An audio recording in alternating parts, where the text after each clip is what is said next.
Had a customer drop off this KLX400, same thing as the DRZ400. Said he took it to a local mechanic to have the valve clearance adjusted. And then when he got it back, it was just, the top end was just clanking, sounded like it had marbles in it or something, was sounding terrible.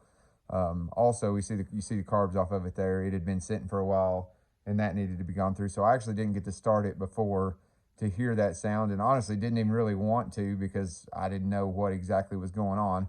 So I pulled it apart and I checked these valve clearances. They're exactly what they need to be. But before I ever even got started, I was already suspect of this piece of equipment right here. So that's a manual cam chain adjuster.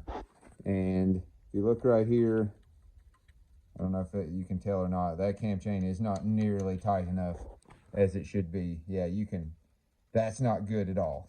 So I'm gonna venture a guess that I can tighten this thing up to the tension that it's supposed to be and that noise is gonna go away.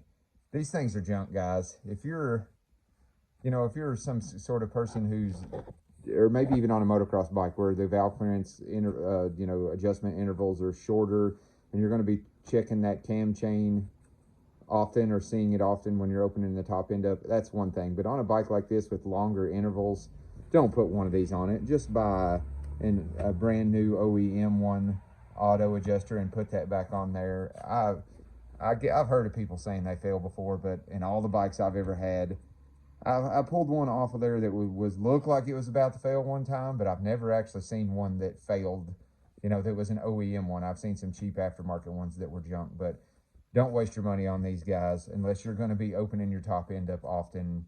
I'll bring you back in when if I get this thing started and that noise is gone. So just to add more to the conversation from earlier, I do this for a living, and I don't even know exactly, is that right? I don't know. It's not like there's some kind of torque spec or something that you can, look to. It feels right to me. You definitely, before you could, pick it up right here and pull the chain off of the side of the sprocket. You definitely don't want that.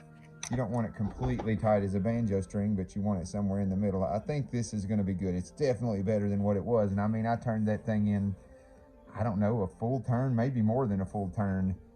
And in fact, I think it was more than a full turn to get it to tighten up like that. So don't use those things.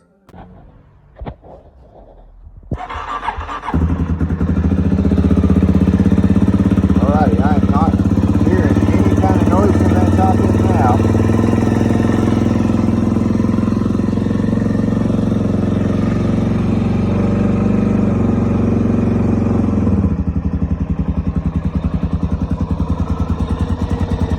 Sounds very normal to me.